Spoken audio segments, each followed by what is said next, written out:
I'd come to Ghana in part to bring my dad's ashes back to his home country, but the ashes were still in London. I was living with relatives I'd never met before and in a race against time to get everything together for the trip up to his hometown. Would a break-in at my storage locker in London be enough to get things over the line? Hey guys, I'm Jaquest and welcome back to Hidden Roots. In this episode, I'm meeting new family members for the first time, trying new food, and dealing with the challenge of getting Dad's ashes back to Ghana before a trip up to his hometown for a special ceremony. So here was the plan. I just arrived in Accra and was going to spend some time getting to know the city and exploring. Meanwhile, my cousin John was working behind the scenes, putting a plan together for me to go up to my dad's birthplace of Nsuta Chebi. My dad's brothers and sisters were buried there too, so if I could get his ashes flown over to Accra in time, I could bring him back to where he'd been born so he could be buried with them. After that, I'd go to Aboagyes, a gold mining town where Dad worked as a teacher and spent his last few years in Ghana before moving to the UK in the 60s. John's sister Elizabeth, my cousin, wanted me to stay with the family, so after about a week staying in the hostel, I moved across town to Labone in West Accra. Her daughter Adelaide came to the hostel to meet me. I was excited to put names to faces and meet some of the people I'd been trying to track down for the past few years. Why am I nervous? A little bit, not a lot, but apprehensive maybe. I've already spoken to her on the phone. She seems so nice, so friendly, but it's just, I don't know, it's a strange context to meet someone. So yeah, I'm sure it'll be good once we get past the awkward hellos and stuff, so I think she's arrived. Thanks to everyone for watching. As always, please like and subscribe. It really helps the channel grow. It was a challenge trying to capture everything that was going on in Ghana, constantly balancing wanting to get a good shot with trying to experience the moment, which was the reason I was there.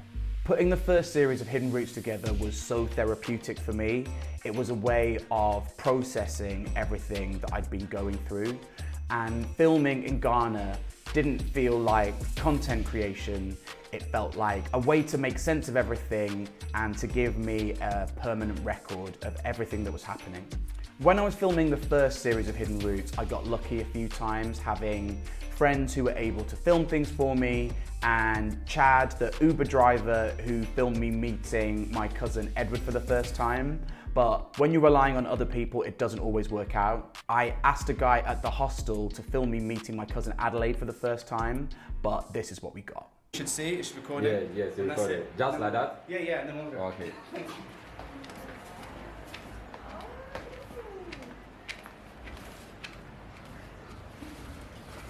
And that was the end of the shot. So you'll just have to imagine how emotional that first meeting was. Now back to me and Adelaide in the car. She told me about how Dad had grown up with her mum Elizabeth and Elizabeth's dad, which was news to me.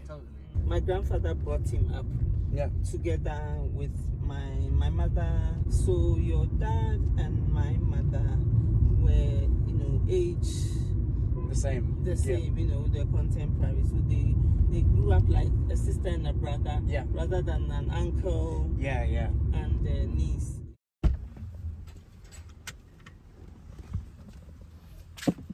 We arrived in Labone in the early afternoon.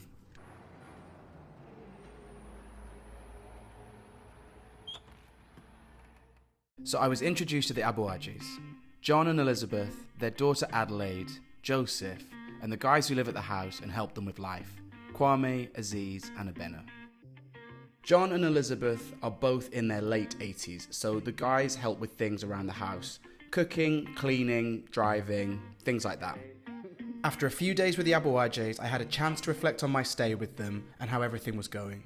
Because you're meeting people that are complete strangers, but you both feel this connection to each other, and they know the lengths I've gone to get to see them, so they're taking the visit very seriously and making sure I'm happy and well looked after and always well fed, most of the time when I'm eating, someone's watching to make sure that I'm eating enough or that I've got enough of what I need. So I feel super welcomed and definitely a part of this family, having only been here for a few days. One thing I noticed early on at the Aboagyes house was the importance of food. They wanted to make sure my belly was full at all times, and I had no problem with that. Some of the food I got to try included red, peanut stew, groundnut soup, and of course, fufu. On one of my first days at the house, I was called to the kitchen to watch fufu being prepared.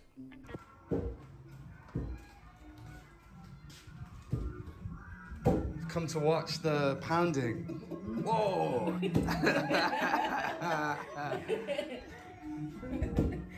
It's hard work.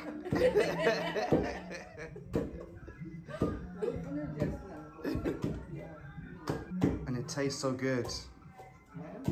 It tastes very, very good. It's worth it. It tastes good.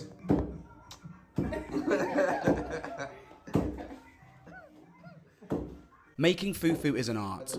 You need two people, rhythm and stamina. I offered to help. They laughed. I wasn't ready for the task yet. When I finally ate, I used my left hand, and then they really laughed. Note to self, in Ghana, the left hand is used for other things. I was learning. All the while I was getting on with life in Accra with the Aboagyes, there was a drama going on back home in London with Dad's ashes. I needed to find a way to get things sorted before I had to leave. My friend Rachel was working on a plan with me to sort things out. I think I might actually have come up with a solution for this whole debacle. I found like a specialist deliverer that specializes in sending ashes abroad. They would collect the ashes from you and then they would put them on a flight and I would collect them at the airport the other side. I'm fine with that. I'm really pleased that you've managed to sort that so quickly. You've achieved a lot. Can you send me the location of this lockup, please? So apparently there's a whole industry based around the transportation of human remains. Who knew? It is not cheap though. I decided that even though it was going to be expensive, I'd just have to suck it up and pay for it. A problem for future Joe. I'd sorted out all the paperwork, the cremation certificate, the death certificates, things like that. But my friend Rachel still had to go down to my storage locker in South London and get the staff to break into my locker. It turns out that was the easy part. At the minute, it's not clear if I'm going to be able to get Dad's ashes at all, which would be, really disappointing. So I'm really hoping that they can get here in time. I'm a little bit stressed because that was really important to me that I could get that done. But at the minute, I'm not really sure what's going to happen. So we'll just have to see how that goes and keep fingers crossed. But at the minute, it doesn't look good.